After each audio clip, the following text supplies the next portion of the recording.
à toutes et à tous et bienvenue pour une nouvelle vidéo réaction. Alors comme vous l'avez vu au titre, aujourd'hui on va réagir au Triple S parce que les Triple S sont enfin composés de toutes les membres. On a les 24 membres. Alors je sais qu'il y a des gens qui sont choqués en mode ouais 24 pourquoi, et puis il y en a qui sont même fâchés qu'elle débute à 24. Enfin bah NCT ils sont nombreux aussi et le principe c'est d'avoir les sous-unités, c'est le principe de Triple S. Avant eux au Japon on avait les KB48. Enfin moi ça me choque pas qu'il y ait 24 personnes qui performent en fait. Je suis habituée à avoir du monde sur scène. Ça me choque pas. D'ailleurs, petite parenthèse, parce que là, aujourd'hui, au moment où vous verrez cette vidéo, logiquement, si je la sors bien, comme je le souhaite, c'est-à-dire lundi 13 mai, les aespa ont fait leur comeback. Pourquoi je parle d'aespa alors que c'est une vidéo de Triple S? Parce que vous le voyez juste derrière moi, on a une ligne en grand. À côté, il y a encore des mondes d'aespa. Sur mon mur derrière, c'est encore là, il n'y a que des mondes d'aespa. Les mondes d'aespa sont partout parce que je suis une maille, une grande fan. Et le problème, c'est que j'ai repris le boulot. Voilà, habituellement, enfin des comebacks ou à un moment donné où je peux réagir, j'ai le temps de faire des réactions. Là, c'est pas le cas. Donc, du coup, ma vidéo, elle ne sortira pas aujourd'hui. Je sais pas si elle pourra sortir demain non plus parce que il faudra que je filme du coup demain. Enfin, demain. Pour vous, c'est aujourd'hui. Et pour moi c'est demain, donc en fait c'est même pas sûr au moment où vous voyez cette vidéo que j'ai vu encore le MV. Dites-vous, je n'ai peut-être pas encore vu Supernova. J'ai envie de cry.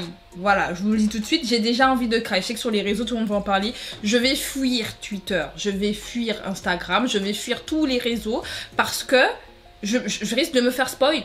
C'est ce que de me faire spoil et je veux pas, je veux garder le truc pour après faire mes théories parce que vous savez déjà qu'on va faire des tonnes de théories. Donc c'est pas sûr en plus que j'ai le temps de regarder et de faire le montage pour mardi. Donc j'espère pouvoir vous faire le montage au moins pour mercredi, en tout cas que vous ayez la réaction dans la semaine. Donc écoutez, je sais, je suis toujours à l'affût, je suis toujours là et tout, mais généralement quand ça arrive c'est parce que j'ai le temps, c'est parce que je suis à la maison, mais là c'est pas le cas et j'ai envie de cry.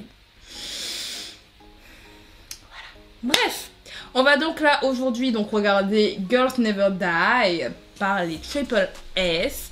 J'ai hâte de voir ce que ça va donner en toute honnêteté. Je sais pas du tout en globalité ce que ça donne en fait avec les 24 membres. Ça me rend très curieuse. J'ai extrêmement hâte. Donc c'est parti.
Ok, petite pause. J'essaie de ne pas faire de pause exprès parce que je sais qu'il y a des gens ils aiment quand tu fais d'un coup le tout.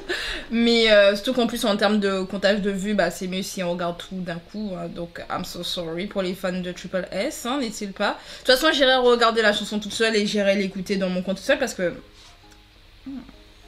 Mais bref, on en parle après. Mais du coup, en fait... j'adore. Il y a plein de détails qui font très Y2K, mais vous savez la chose que j'aime beaucoup, les voir danser là, avec leur tenue tout en blanc, ça rappelle beaucoup les groupes des années 90 dans la K-pop. Genre ils avaient vraiment ce style, en plus c'est bien blanc, bien brillant et tout. C'était le style vraiment qu'on avait pour les groupes des années 90. Genre vraiment aller regarder genre SES, Sesh Keys, H.O.T et tout, mais vraiment à l'ancienne, genre les groupes à l'ancienne. Vous allez les regarder, et ça, genre ils sont habillés comme ça, même la manière de danser, je sais pas, mais ça c'est vraiment Y2K à fond là.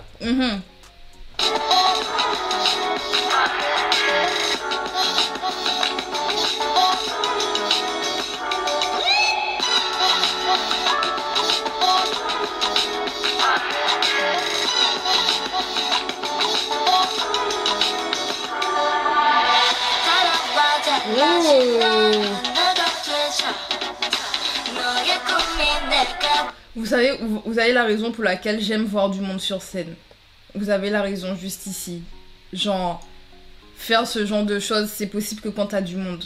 Quand t'as tout le monde, quand t'as un monde comme ça, tu peux faire des chorégraphies de zinzin, surtout en aérien et tout, en faire des formes et tout.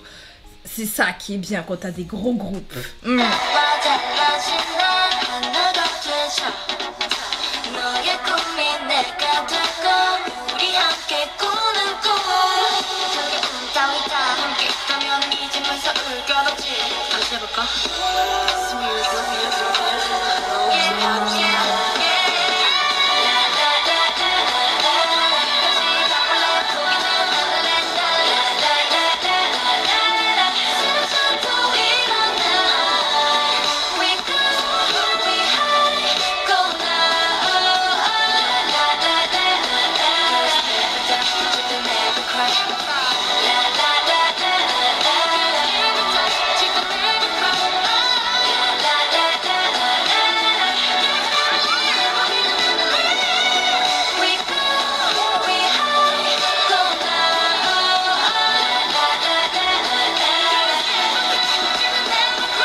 Ah bah il était pas mort du coup justement parce que Girls Never Die du coup.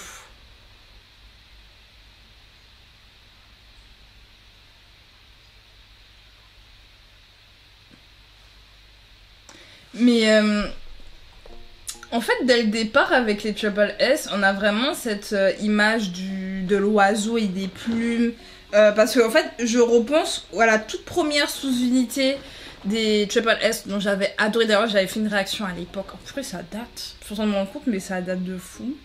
Mais j'avais adoré. Et justement à la fin quand les filles elles dansent, elles ont justement des grandes ailes noires qui s'affichent justement à la fin.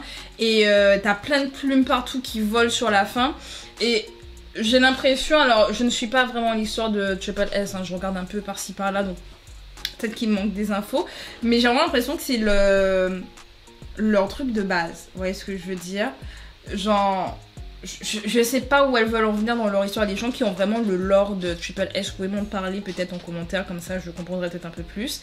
Mais pour moi, l'histoire des oiseaux qui représentent... En fait, les filles sont des oiseaux du coup, parce que ce soit justement dans la toute première sous-unité de Triple S et ici dans ce MV on voit bien que à chaque fois on a cette allégorie en fait que les filles sont les oiseaux. Genre à des moments elles disparaissent, elles ont des ailes, l'oiseau fait un truc puis on se rend compte que c'est les filles. Et en fait le fait qu'elles regardent autant les oiseaux, qu'elles donnent autant d'importance aux oiseaux que par exemple quand t'avais l'oiseau qui semblait être décédé et que t'avais les fourmis par dessus et que t'avais une des membres qui avait des fourmis sur elle, tout de suite on comprend la connexion qu'ils veulent faire entre les oiseaux et les membres. Et le fait que justement le titre c'est Girls Never Die, que l'oiseau à la fin il se renaît de ses cendres en fait, il est pas mort, il est là, il meurt jamais.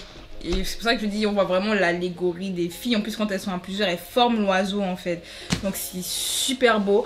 Je vous dis, moi j'apprécie énormément quand on a des groupes à beaucoup. Alors, le seul point négatif quand on a des groupes avec plusieurs membres, c'est que forcément tout le monde n'a pas de temps d'écran. Tout le monde n'a pas de temps de chanson. Parce que bah, sous une chanson là, elle fait 3 minutes 44 pour que les 24 chantent.